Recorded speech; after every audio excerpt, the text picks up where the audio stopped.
लौट गए और लौटते हैं तो आज रात्रि में नींद नहीं उसे आती कि मेरे यहाँ से महात्मा भूखे चले गए। नींद नहीं आई तो भोर में उसको बहुत सुंदर भजन सुनाई पड़ा। पता चला कि ये तो हमारे भाई की पुत्र वधू है। पूछा बेटी कहाँ से सीखी? कहा मेरे पिताजी बहुत बड़े संत हैं और वहीं मैं ये भजन रोज गाया करती थी। कहा अगर तुम्हारे पिताजी संत हैं तो इस बार हम मिलेंगे बेटी, जब मैं जाऊंगा हिंगला देवी के दर्शन करने के लिए। ये हिंगला देवी पाकिस्तान में चला गया, पहले पंजाबी था। तो जब जाने लगे हिंगला देवी का समय हुआ तो अपने समधी के यहाँ ठहरे। उसी के रास्ते में समधी का घर पड़ता था। अपनी भाभी और अपने पुत्र वधू को लेकर के वहां पर गए हैं और जब गए हैं तो भोर में नींद टूटा तो देखते हैं एक महान सुंदरी झाड़ू लगा रही है उस दरबार में। पूछते हैं कि देवी आप कौन हैं, कहाँ से आई हैं, इतना सुंदर तुम्हें मनुष्य नहीं देखा। तब वो दिव्य देवियां कहती हैं कि आप जा कहाँ रहे हैं? कहा मैं तो हिंगला देवी के दर्शन के लिए जा रहा हूँ। कहा मैं वही देवी हूँ। कहा आप यहाँ क्या कर रही? कहा ये संत का दरबार है और संत के दरबार में मुझ जैसी देवियां झाड़ू लगाती और हम क्या है, यहाँ पे तो लक्ष्मी सरस्वती सब आती है।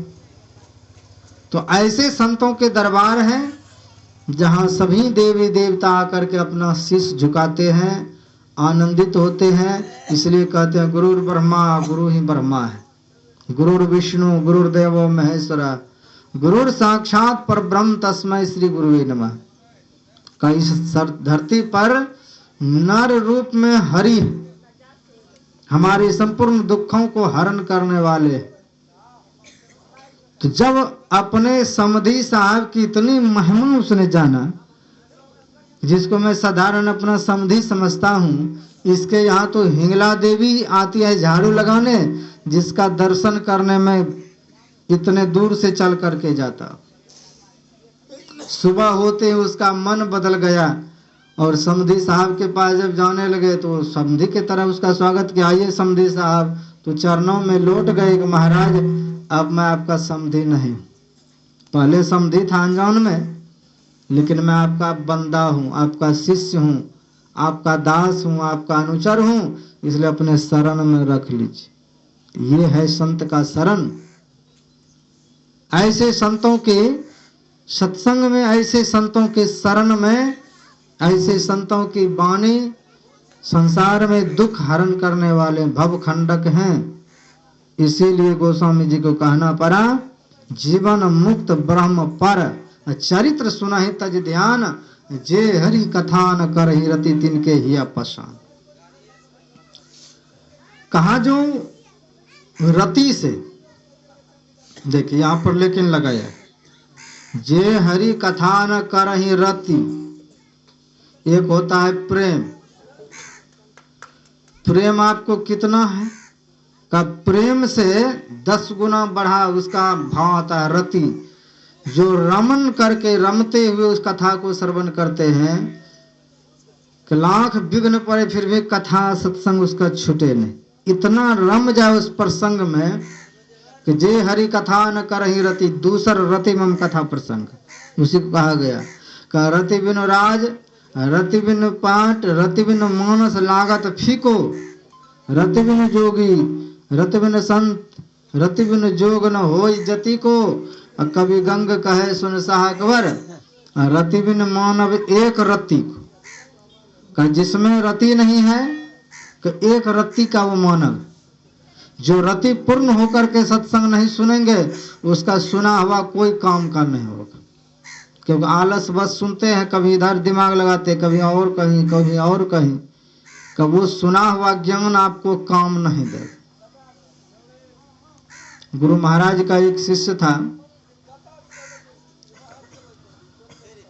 वह गुरु महाराज का प्रोग्राम लिया हुआ था सत्संग के लिए। और प्रोग्राम जब लिया हुआ था तो गुरु महाराज गए हैं सत्संग करने के लिए। करने गए हैं तो देखा कि पंडाल में लोग कम जुटे थे। वो कहते हैं कि दोपहर के सत्संग होने से पूर्व पंडाल को दुगना कीजिए। गुरु महाराज ने आदेश दिया। तो उसको लगा कि भक्त लोग तो आए ही नहीं हैं, तो थोड़ा बहुत पैसा बचा है और गुरु महाराज कहते हैं वो भी पंडाल में लगाने के लिए।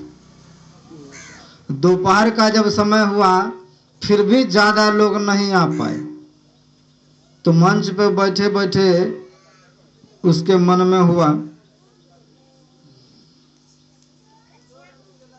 कि गुरु महाराज कुछ पैसा में बचा के रखा था विदाई विदाई के लिए, वो भी गुरु महाराज ने पंडाल में ही लगवा दिया। सब लोग तो है ही नहीं ज्यादा, बेकार में सब पैसा खर्च हो गया। तो गुरु महाराज तुरंत उसको बुलाए और बुला करके उसके सिर पर हाथ रखे तो देखते हैं पूरा पंडाल खचाखच भरा है, कहीं जगह खाली नहीं। तो देखा इतने रंग बिरंग के देवी देवता सब बैठ करके सत्संग सुन रहे हैं। फिर से दोबारा हाथ रख के देखता हूँ वही थोड़ा सा लोग। तब उसको समझ में आया कि हमारे गुरु महाराज जहाँ सत्संग करते हैं वहां पर देवी देवता भी आकर के सत्संग सुनते हैं, पूरा भरा रहता है मंच। इसलिए गुरु महाराज सत्संग में एक बार बैठने के बाद उठने के लिए नहीं कहते, क्योंकि जहाँ खाली जगह दिख रहा है वहां पर देवी देवता बैठे और आप लतियाते हुए उसको चले जाए तो अपमान हुआ ना। तो गुरु महाराज ने दिखाया सब देवी देवता इसमें आते हैं। इसीलिए ऐसी महत्व है, जो ऐसे महापुरुष भी ध्यान को छोड़ करके सत्संग करते तो हमको कितना करना चाहिए बताइए। हमें कितना सत्संग से प्रेम रखना चाहिए, कितना रति रहना चाहिए हमें सत्संग से। इसीलिए भगवान राम ने सबको बुलाया। भगवान राम का राज कैसा था कि दैहिक दैविक भौतिक तापा राम राज का हुई नहीं व्यापा। का संसार में तीन तरह के दुख हैं। एक है दैहिक, राम राज में देह में किसी को रोग नहीं होता था, बताइए सब स्वस्थ रहते थे। राम राज में किसी को कोई देवता दुखी नहीं करता था। ऐसा नहीं गंगा जी का मन हो जाए तो वो काट दे, ऐसा भी नहीं था। इंद्र का मन में हो जाए तो कुछ कर दे, सूर्य का मन में हो जाए तो खूब ताप कर दे, नहीं, हिसाब से ही तपते थे, हिसाब से ही सूर्य देव प्रकाश करते थे, हिसाब से ही गंगा बहती थी, हिसाब से गाय अपना दूध दे देती थी, जमीन अपना अन्न दे देता था। ऐसा रामराज कि सभी पर उसका शासन होता था। ये धरती भी बहुत खुशहाली सब कुछ उपजाते थे। तो राम जी के राज्य में कोई दुख नहीं, ना देह में दुख है, ना किसी जीव से दुख है, ना सांप बिच्छू किसी को काटते थे, ऐसा जीवन था। ना ही उसको देवता के द्वारा ना ही भौतिक दुख होता था। दैहिक दैविक भौतिक तापा, ये तीन में से कुछ भी नहीं मिलता था, सब सुखी पड़ जाते। तो भगवान राम 11,000 वर्ष तक धरती पर रहे तो प्रजा आनंदित थे, क्योंकि भगवान को भी धरती छोड़ के जाना है, इसलिए सबको समझाया, यही उपदेश दिया कि बड़े भाग मानुष तन पावा, कि यह शरीर बड़े भाग से मिलता है। सुर दुर्लभ सदग्रंथ है गावा, कि देवताओं को ये दुर्लभ है, सभी ग्रंथों ने ऐसा गाया है। तो कहा बड़ भागी जीव कौन कौन है संसार में? का मनुष्य को, सब तो मनुष्य हैं। मनुष्य शरीर बहुतों को मिला है, तो कहा सब बड़ भागी होंगे। तब एक बार भगवान राम से पूछा गया, प्रभु आपको सबसे प्यारा कौन लगता है, आपको प्यारा कौन है सब? तो भगवान राम सीधा शब्दों में कहते हैं कि सब मम प्रिय, हमको तो सब गाय घोड़ा कुत्ता मच्छर सब प्यारा है, कि सब मम प्रिय सब मम उपजाए, सभी को मैंने पैदा किया इसलिए सब अच्छा लगता है। अच्छा तो है, लेकिन इन सब में अच्छा कौन है?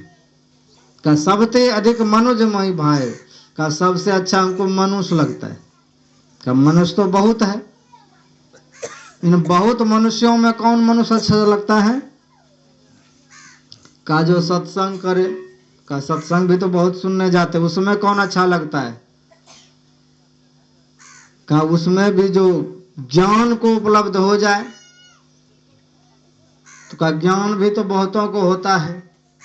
का उन ज्ञानियों में जो मेरा परम भक्त हो, सेवक हो, का जो मेरा सेवक हो वो मुझको बहुत प्यारा लगता है। का सेवक कौन है? मम अनुशासन मौन जोई, का मेरे कहने के हिसाब से जो चलता है। अब हम किसी संत को मानते हैं और उसके अनुकूल नहीं चलते हैं तो ये मानना हुआ? आप कहते हैं कि मैं पिताजी को खूब मानता हूँ, अब पिताजी के ये काम करो और आप नहीं मानते हैं तो पिताजी दुखी होगा कि सुखी होगा? आप कबीर साहब को मानते हैं, आप गुरु नानक देव जी को मानते हैं, आप महर्षि मही को मानते हैं, लेकिन इनके बात को अगर नहीं मानते हैं तो यह मानना हुआ? आजकल यही होता है। राम भक्त राम जी का कहना नहीं मानता है, शिव भक्त शिव जी का कहना नहीं मानता है, गुरु भक्त गुरु का कहना नहीं मान, चलता है अपने मर्जी से, अब भक्ति भी करने लगता है अपनी मर्जी से। तो अपनी मर्जी से अगर आप चलने लग गए तो गुरु का भक्त कैसे? नहीं न हुए। का गुरु के भक्त बनने के लिए गुरु के अनुकूल चलना पड़ेगा, उसने जो कहा वो करना पड़ेगा। जाओ परलोक यहाँ सुख चाहूं, सुनिमम वचन हृदय दृढ़। तो कहते यहाँ और वहां, इस धरती पर और धरती से जाने के बाद भी आप सुखी रहें, इसके लिए आपको भजन करना पड़ेगा। साधन धाम मोक्ष कर द्वारा, का ये शरीर क्या है? का साधना